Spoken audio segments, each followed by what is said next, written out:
kita dipalsukan dengan isu nasionalisme. Sementara sumber dari kekerasan itu justru adanya Freeport di Papua tuh.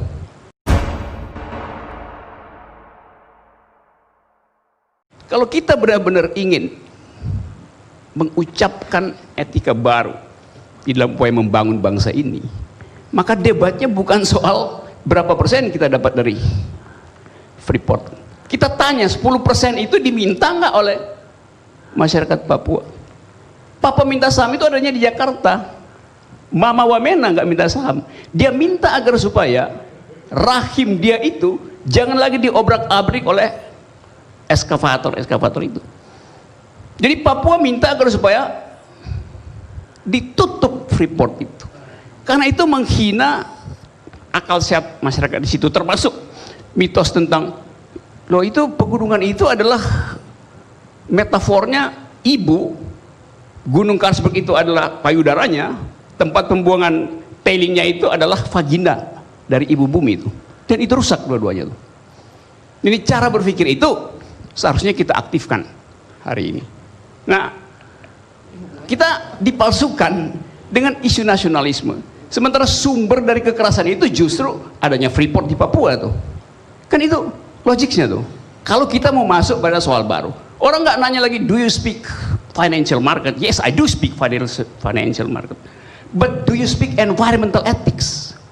Itu pertanyaan civil society yang seharusnya negara paham soal itu.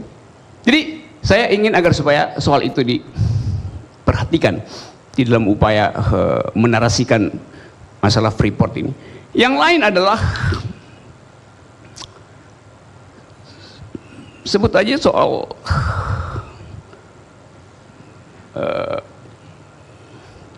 kemampuan kita untuk membaca proposal Freeport. Itu sama dengan kegagalan kita dulu waktu masuk dalam perundingan KMB untuk meminta kedaulatan. Akhirnya kita mesti membayar biaya perang yang dikeluarkan Belanda untuk agresi di Indonesia justru. Jadi kemerdekaan kita pun bukan kita dapat karena nasionalisme, kita ikut bayar kedaulatan itu.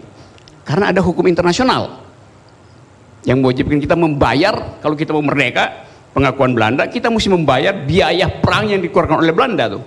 Belanda menang di situ. Jadi dari awal sebetulnya kalau kita mau promosikan nasionalisme, ingat bahwa ada hukum internasional. Tapi kalau kita kuat untuk menghadapi itu, ya jangan promosikan nasionalisme dalam rangka tadi meningkatkan elektabilitas. Nasionalisme itu dimaksudkan untuk membangkitkan semangat patriotisme, daya juang, bukan untuk tawar-menawar elektabilitas. Yang terlihat di publik sekarang, kalau Anda survei, Freeport, junto nasionalisme equals electability. Itu rumusnya tuh. Anda mau bantah segala macam, itu yang terjadi hari ini. Nah, saya kira soal ini berhubungan langsung dengan ketidakmampuan negara untuk menjamin kesejahteraan itu. Jadi frustrasi negara dicarikan jalan keluar melalui narasi nasionalisme. Kalau negara gagal menghasilkan keadilan, mereka mulai memberi kuliah tentang nasionalisme.